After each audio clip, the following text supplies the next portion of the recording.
Welcome back into the closet. We're actually back in the closet. The past few podcasts we've done, we've not been in the closet. We've been in our room when your sister was here. Or outside.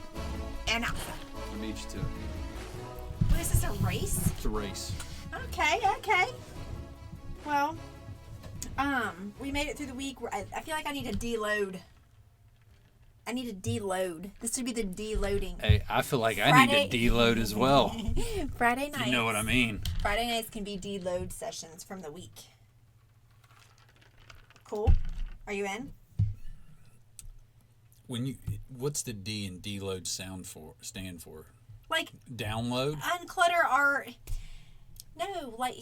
get your mind out of the gutter. Your mind is always in the gutter. You always take it Never heard there. this deload thing. You're deloading. You're decompressing. Is that better? Like you're coming down off the week. You're going to just just get it all out. Okay. We're deloading. I mean, just go with it. Jeez. We've had a lot happen. So here's the thing.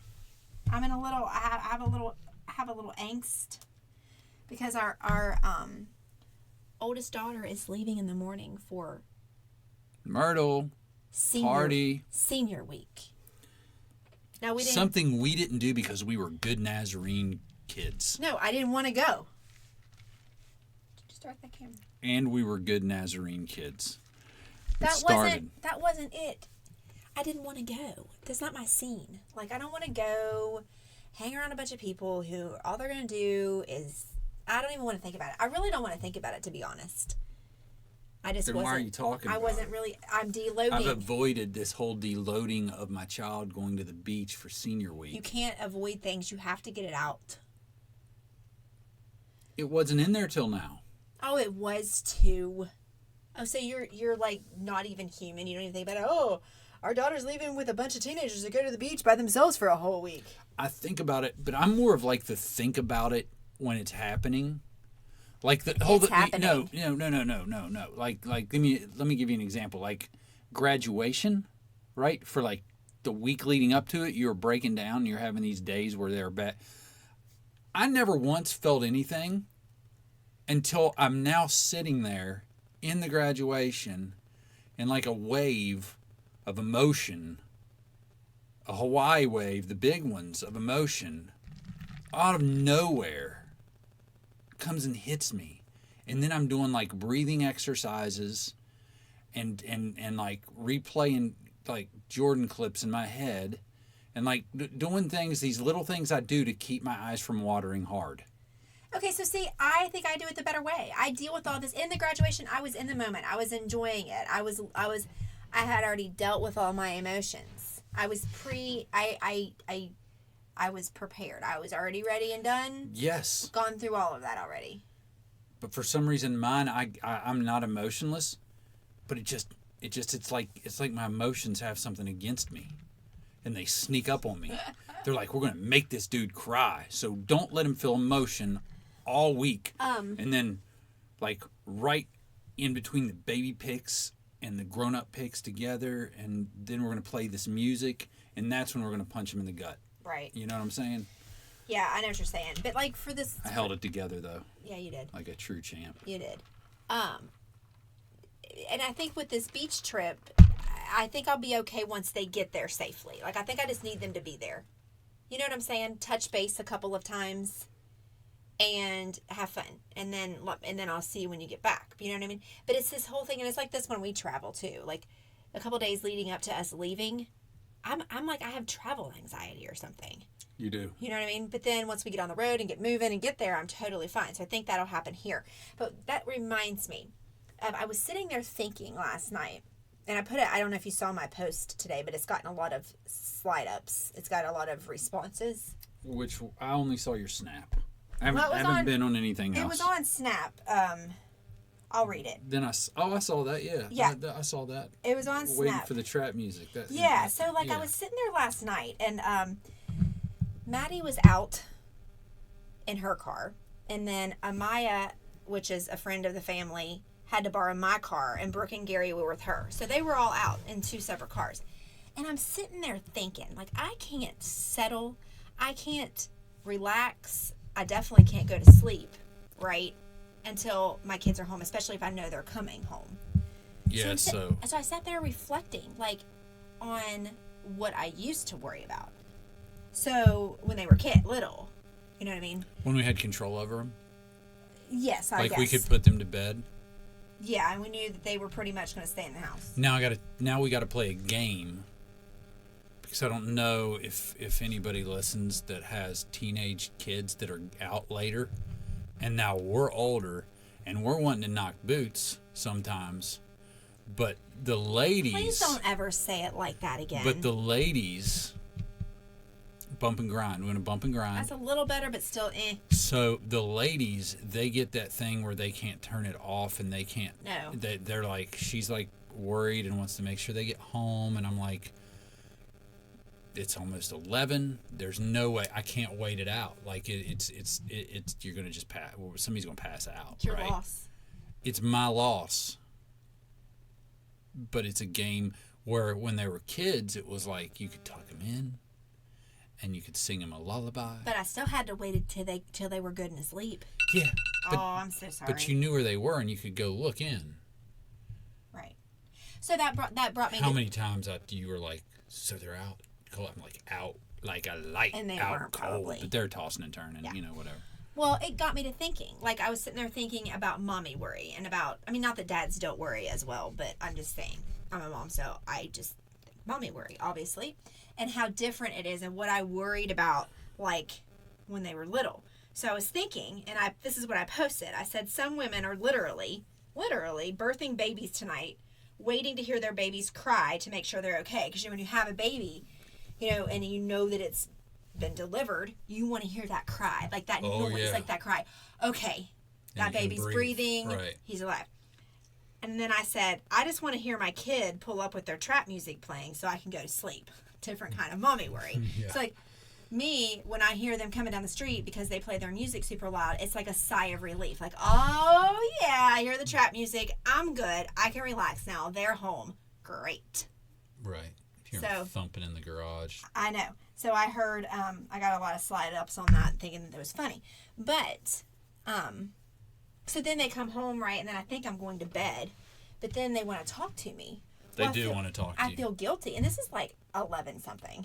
Okay. I know. That's late for us. Well, yeah, especially because Friday's my earliest day. So I feel guilty saying no because they're like, oh, Angie, please just stay and talk to us. Just stay. So then I had to stay and talk to him. So Jeff goes to bed. By the time I get to bed, it's midnight, and he's snoring. So there goes the, Yeah? Hi. Come in, Lauren. You're leaving. Oh, right. Oh, so we were just talking about you guys. You're leaving now? Oh, I thought you were leaving later. I know. Yeah, well. You guys be careful. Kelly, get out of here. And No. you get a FaceTime answer immediately. I will. I will for Love sure. You, baby. Well, be careful, it'll be please, something okay? interesting. Oh my gosh. Please be careful and be Please be responsible and have fun. You guys keep an eye on each other. Will you text me when you leave in the morning? You don't get a hug, Kelly. You're not going anywhere. Yeah. Okay, well, you can still text me, and then I'll know you're on the road, and then text me when you get Hey, there. don't text me early. All right, girls. We shut that door and take Callie out with you downstairs. Okay, so there you go. They're officially going to... Got to hear the farewell. Oh, goodness. We can always... Makes me nervous. But anyway, I forget what we were saying. So anyway, what my point is that, as we evolve as parents, our worry changes, and you think back to what you used to worry about your kids, and you're like, oh my gosh, to go back to worrying about, oh, is their sippy cups clean? Or, oh gosh, are they ever going to get off the bottle? Right. Are we ever going to get rid of these passies? Right. Now I have to hold my breath every time my daughter gets in the car. You know what I'm saying? It's all temporary. Yes. Right. And I think that you're going to constantly have worry about your kids. I mean, she's 18. She's technically, and I use this term loosely, an adult. Okay, we all know, legally she's an adult. She still has a lot of growing up to do. But I think even as a grown adult, when she's in her 20s and she's in her 30s, I'm still going to have my worry. And then she's going to have kids, and then I'm going to have grandkid worry on top of kids. I don't know. I'm overwhelmed right now. I need to deload. You're deloading. You know what? And I'm not going to get on a big rant, but it's a good topic to talk about. The way we were brought up. Mm-hmm. the religious world, the Christian world, probably any other religious world, the falsity and the complete,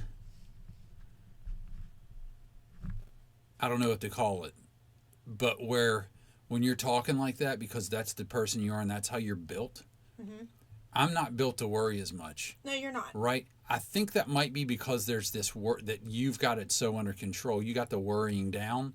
I think if you didn't worry as much, I would take more of it on. Well, we could switch. I don't want to switch, but let me get to my point. Okay. Because I'm going to forget it. I'm sorry. But basically, the church guilt, the religious guilt, and I like talking about this stuff because it's so real and it's so horrible to me that people literally, I don't know if it's to get you shut up or so that they look like a better Christian, but they would say, or they would make you feel like if you knew God better, if you were a better Christian, if you did devotions more often, if you went to church more often, if you checked all those boxes, you wouldn't stress or worry. You'd let go of it and let God.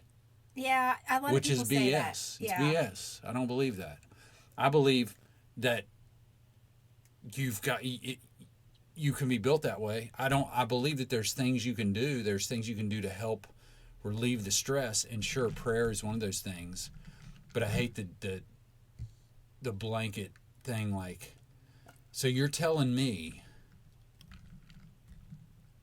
that if I do certain things, that'll make me closer to God, and then I won't worry as much. No, That's idiotic. yeah. Unless you are looking at a different Bible that I've looked at. Because there's the way the Bible is and there's the way the church is. And there's a hierarchy on and a way you can be better and you can rank better. And it's all subconscious and everybody says, no, it doesn't work that way. That's not what we're saying. That's not how it works. But just because you say it softly or that you lay it out a certain way doesn't mean that's not the way it makes people feel. Right. Because I felt that guilt. I felt that I'm not close enough to God. I'm not good enough because I do stress about certain things, or I do get worried about certain things, or I do have weaknesses. And I wouldn't have these weaknesses, but it's human. And I think you will. I wasn't necessarily brought up that way because my mom and my grandmother are very, they're very religious, they're very spiritual, they're very godly women, but they're the two most warriors that I know.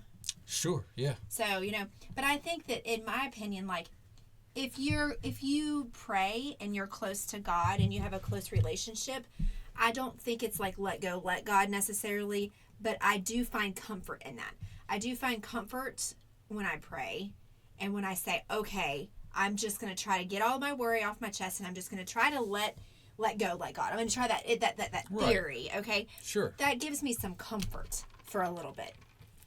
It just does. Now, whether, whatever. And that's great. It should. But I don't think I don't think it makes you any less of a Christian or any less close to God because you worry some. Right. I think there's that's a good way to do it. Yeah. Like, you know what I mean? And you can certainly, if it's prayer for you, I don't, like, traditional prayer to me is kind of, the older I get, it's almost like you step back and look at it and it's like, that has nothing to do with God. That has to do with me checking a box. It's like I got to dial it up so I can feel better. I can feel like a better Christian. When really, our consciousness every day as we walk through life should be a state of connection with God. It's like a conversation. It's like almost. you're all. But when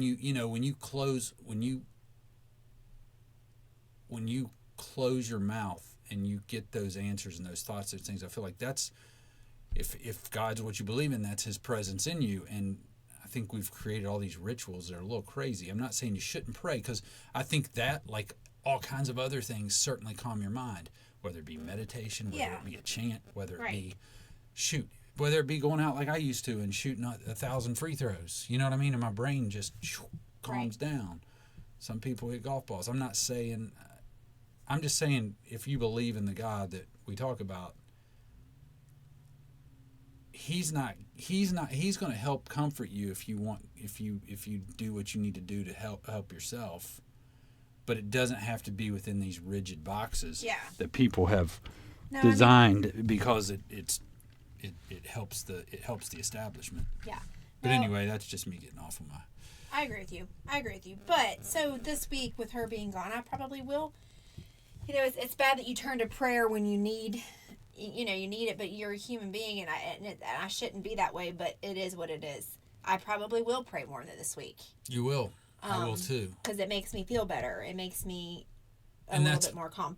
That's my point, though. Like, I believe God is powerful. I believe in God. If I don't say one prayer versus me praying, He doesn't protect her any more or any less. Sure. That's the thing that's crazy to me. Yeah, I agree with that. It's 100%. something for me. The prayer ritual that I've been taught since I was a kid, and like you, it comforts you because we're taught that it will comfort us, right? Like, we're taught that there's this thing that's bigger than us, that's God, and we can let go of things because He's ultimately in control. Regardless, we're not in control of anything. You know what I mean? He's in control if you believe in Him. I'm saying that. But regardless of whether you pray or not, you're not in control of anything. Right. Whatever's going to happen is going to happen. Right. And I think that God is going to watch over I hope that He's going to watch over our children. And I believe that He's going to watch over our children just as they're His children or her children, however you see it. And in today's day, there's probably no gender. I don't know. Gender neutral God is looking down on them, and you know what I mean? And like, going to watch and bless them and be over them regardless of my prayers and my relationship with God. Yeah, I agree. That's a lot of guilt. Yeah. That makes us think, well, if we act a certain way, we'll live better. And Right. And I believe you will. I'm not saying you won't live better, so that's probably a bad way to say it, because I believe you will. If you live good and you do good things and you live by a good life, you're obviously going to reap benefits. That it's going to be a positive life, right? But I mean, me getting down on my knees 14 times a day this next week does not mean she's any safer. It's just going to maybe make you feel better. It's going to make me feel better. And that's fine. Right. So I'm beating a dead horse, or I'm feeding a fed feeding horse. a fed horse. I don't know. So I'm just going to try to get through this week and not worry about it so much and just relax. And I have to let go because she's going to college and she's practically an adult. So it is what it is. I've got 3 more I got to worry about too, and I got to go through this again. So this is my practice. But it's also funny. Are we done with the religious talk? For this episode, I think. Okay. I just like to get into religious stuff. I don't. So we really need to have these religious talks with someone better than me.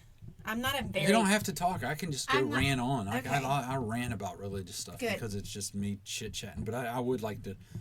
You need to find somebody else to talk religion with. Not that I don't love it, but I just don't... I mean, I'm not that smart. But anyway, I was thinking about, again, the kid thing and how funny it is when, like, each kid you do less and less. Like, I saw something the other day that, because, it's the end of the school year, right? And everybody's posting pictures of their kids and their grades and, side by side of, like, this is beginning of 3rd grade, end of 3rd grade. And I'm like, what the heck? You always do the beginning. You even did it this year, but you never... By the end of the year, you're like, screw this. By the end of the year.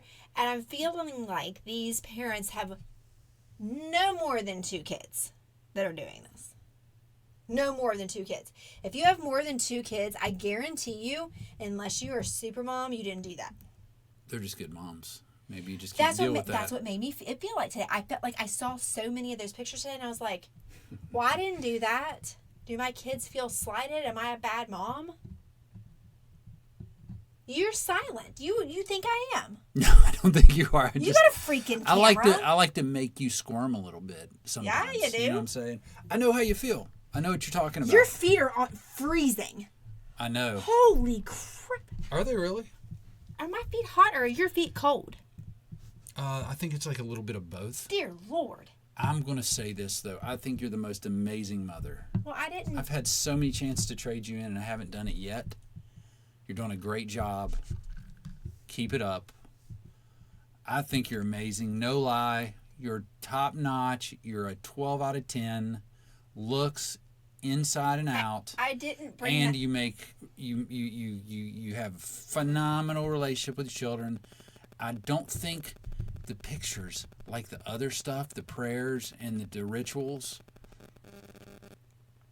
it's for the mom and the dad and for people. You know what I mean? I'm not saying it's bad. That's good. If that scratches a spot for a mother, she should do it. I'm not saying that either. And I think they should be proud and do their thing. Oh, but it doesn't. Yeah. You think you not doing it? This isn't a competition. Right. Right. This isn't a competition. But that's the world we live in, where because I've had the same thing from friends that I see. That's like, they do all this stuff with their son, and they have this devotional time every day, and it was a great, and it's like, man, am I a really crappy dad? Because by the end of the day, I'm good. If I can talk to him for a few minutes, give him a high five, maybe we go hit some golf balls, maybe we don't, maybe maybe it's nothing. I know I don't do as much as I'd like to, but you know what I mean. And you get that guilt, and I think it's good. Yeah. Sort of, in a way, to have that to say, yeah, I need to better myself. But I don't think doing a side-by-side picture of my kids beginning of the year and end of the year does anything. Like, I don't think that makes it. I'm going to better myself by doing. But you know what? It's fun for people. You know what I mean? Like I think that might be their thing at that age. You know what I mean? Like when you're at the younger kids, I don't think they're doing it with seniors in high school. Yeah, I've seen a few. Okay. Well, juniors in high school. But I'm saying when they're in second grade, third grade, kindergarten, fourth grade, fifth, like in those areas, then moms. I didn't do it then either. You've always done before. No, I haven't. I just saw them the other day when I was going through our thing. I never did beginning of the year, end of the year. No. I'm just saying you do the beginning of the year. Yeah, I'm like, okay, here we go, start of a new year. Cool. Yeah, it's nice. But here's another thing too. I saw this, and I wish I could find it because the post was actually really funny. But it basically was saying how, like, with each kid that you have, which we went through this the other day with Brooke when she was looking through baby albums. With each picture, with each kid that you have, it's like your pictures get less and less, right? So with your first one, you take like 1,000,000 pictures of them when they're just sleeping. It's like with Maddie, our first one, we have albums, and she's literally laying in her bouncer seat or laying on the floor in the same position, the same look on her face because she is a freaking baby.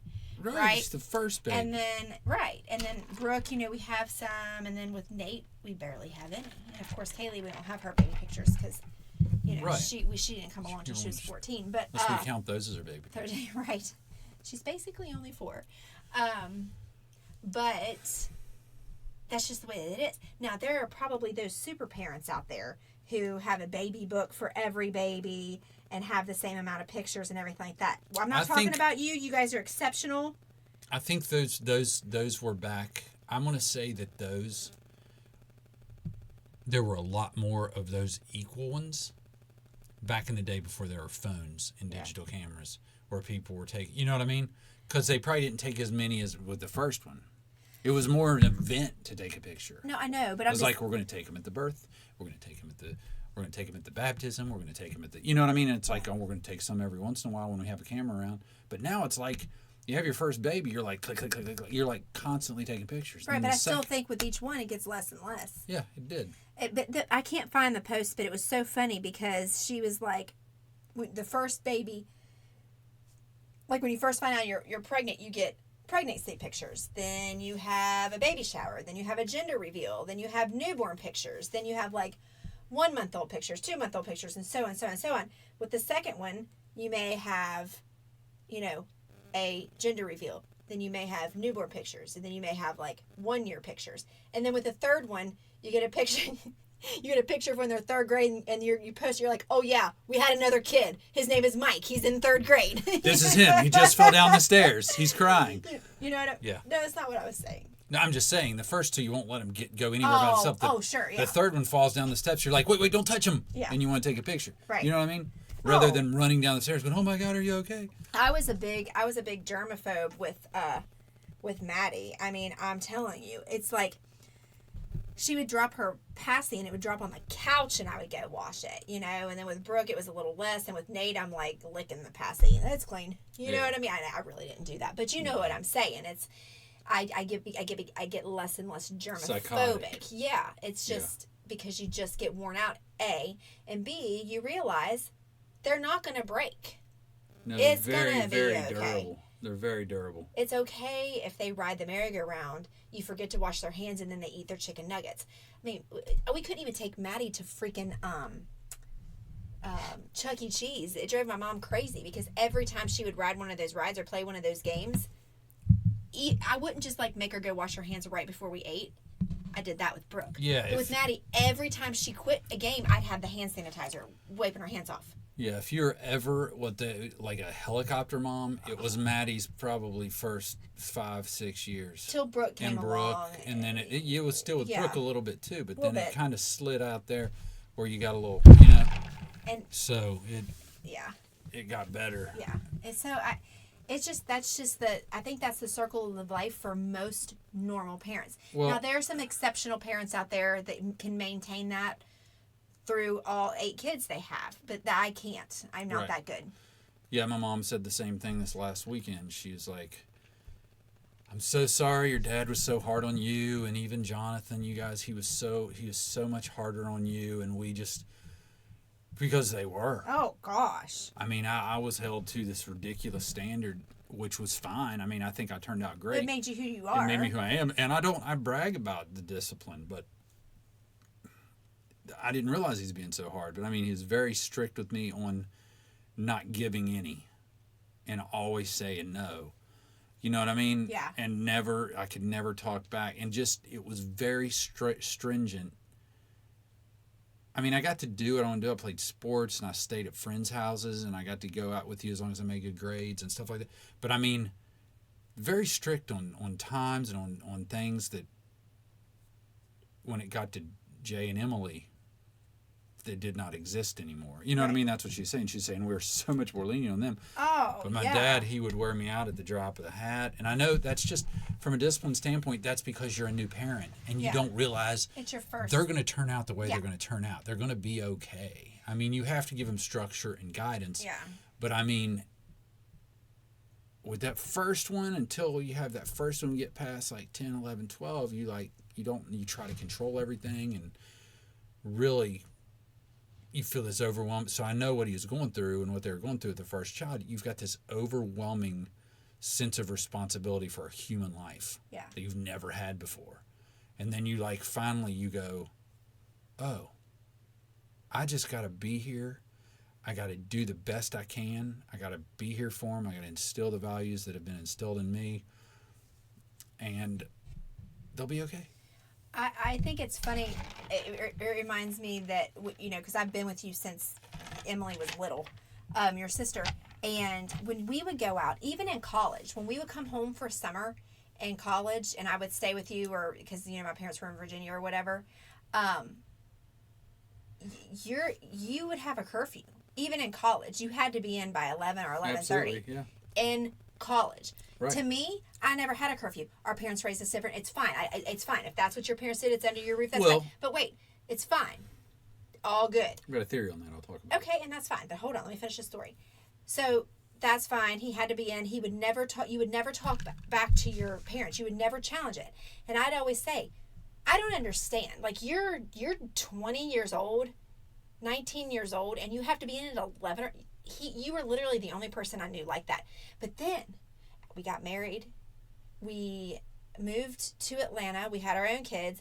We would be at your parents' house. And Emily in high school. It'd be like I'll be back at 2. Emily in high school would leave and your mom would say, what time are you coming home? And I looked at you like, what happened? Because there wasn't, what time are you coming home, Jeff? And you were 20 in college. Right.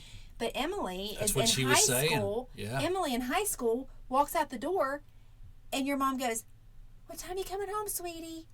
I was blown away. I'm like, that's what I wanted you to get, But I'm the one that wore him down. You know what I mean? I guess. Well, and here's the big thing. I'll say these things. I'll say one, it was always I had this huge burden on me.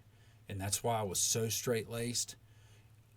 It was drilled in my head. I'm the oldest of 4, and I have to be an example, and I have to have family. That's why I always had to be home at least one night on the weekends. If we go out, it'd be you have to be home one night too, because you have to be here with the family. You have to be here for your brothers. You got to be here with them. Yeah, but that was a lot of responsibility to put on you, and I don't think that's quite fair. No, but that's one thing that I was going to say that was always put on me, and I always had to lead in that direction, so I never really let loose till later in life because I felt that guilt. Yeah. You know what I mean? The other thing is I understand, and it makes sense now, like my kids are getting older, and I talk to people whose kids are still hanging around and are never leaving, and like, you know what I mean? And they're like, and when I talk to them, there's no real boundaries at the household, so there's no reason for him to leave. I think my dad was probably a genius in making, seriously, he's like, you live in my house? That's fine. But here's my rules. We don't want to be disrupted, and we go to bed early. Mm-hmm. So I want you back in this house at 11, no time after. And, you know, you can go live somewhere else. Yeah. You know, my dad was never like, you don't, but if you're going to sleep in this house, and you're going to eat the food, and you're going to be part of this family, then you've got to be in the house at 11. I mean, I understand that, and but so, there comes a time when it's like... Well, I know, but that's not how they were. That's they fine. were control. You know, that's my them. mom she has everything in order, almost OCD. Nobody, like, she'd be 10 times worse about sleeping, and then she would want to clean up my tracks from coming in the house. Mm-hmm. If I came in at midnight, she would be up, and she would want to see where I'm going. She'd want to check on me. She'd want to clean up everything that I walked through. But that changed. It changed, but they changed over time because I think that they realized it's going to be okay. Yeah. You know what I mean? Yeah. And two, I wasn't going to stay in the house. I was ready to get out of the house when I graduated college. But everybody's ready to get out of the house when they graduate college. Not everybody. There's a ton of millennials now that are still living in their basement. Time, yeah. They're sleeping till when they want. They're leaving when they want. They're putting money in the bank. There's a line there. I mean, but you still don't tell. Like I wouldn't. I could, like right now. I don't even. I just want to know when Maddie's coming home. I don't tell her when to be home, but she doesn't abuse anything. Right. She doesn't abuse anything. Right. And I don't think you would have either. I'm here with you, and I agree. Yeah, 1,000%. And I wouldn't have either. And if she's 25 years old and she still wants to live at home, that's fine. If she's working and she's carrying her own weight, but I'm not going to tell her just because she's in my roof, you've got to be home at 11. I don't care if you're 25. Well, we've established that. You know We're not saying? that way. No, I know. So that's but obvious. I just think that's very rare for that's just different. That's not a normal thing. It's different. And I think as responsible and as good as I was as a high school kid and a college kid and as straight-laced as I was, that was not necessary for me. But I can think it's going to be based on the child. Maddie she works, yes. She's responsible, she makes good grades, she doesn't cause us trouble, she doesn't get into trouble. Right. And if the other kids are that way, I'll be the same way. Sure, and that's what my first time you get in trouble. Exactly. You aren't even going out. And that's what my parents said to me. They said, you know, because I remember when I started driving and like going places, I asked them, when's my curfew? And my dad looked at me, he goes, don't make me have to give you a curfew. So he said, prove to me you don't need one. And so I was responsible. I stayed out to a reasonable time. I was always home by midnight. We didn't go out that much. But like if I would have been rolling up at 2 and 3 consecutively all the time, he would have put a curfew on me. Right. But I didn't. I went out. You know, I kind of told him where I was going.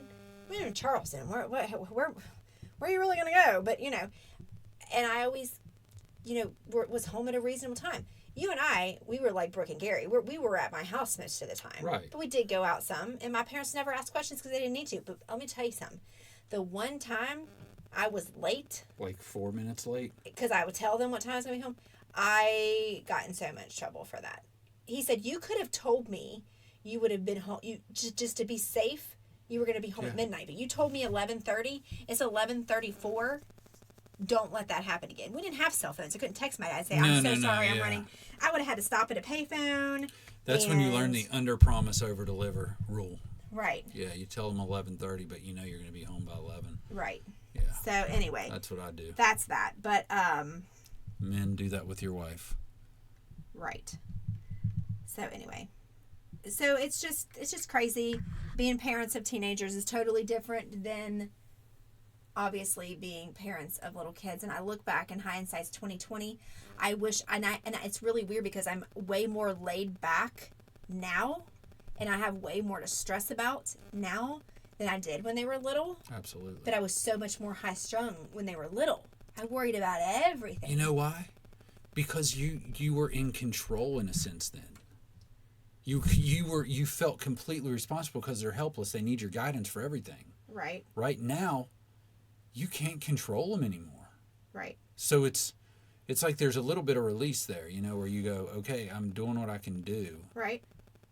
But when they're little, you would stress about everything, about them getting, you know, you think you can control whether they got sick or not, or, you know, if it just was it's crazy. Yeah. It was much more chaotic from that sense. From that way, you're much more stressed and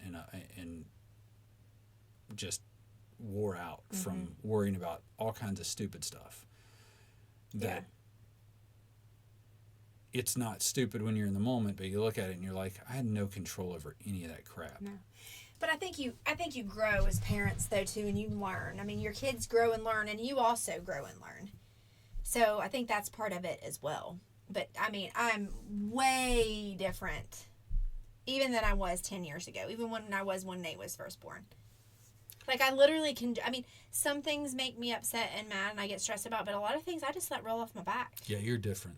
I mean, I'm not totally laid back. I mean, some things. You're pretty laid back compared to the old especially Ange. sometimes of the month, I can get a little frustrated about the littlest things. Like if True. the sink is full of dishes, Yes. and you know what, we're fixing to come up on summer, and that's what I got to do this weekend. I got to write down all my expectations. I do this every summer, but this summer, I said this last summer.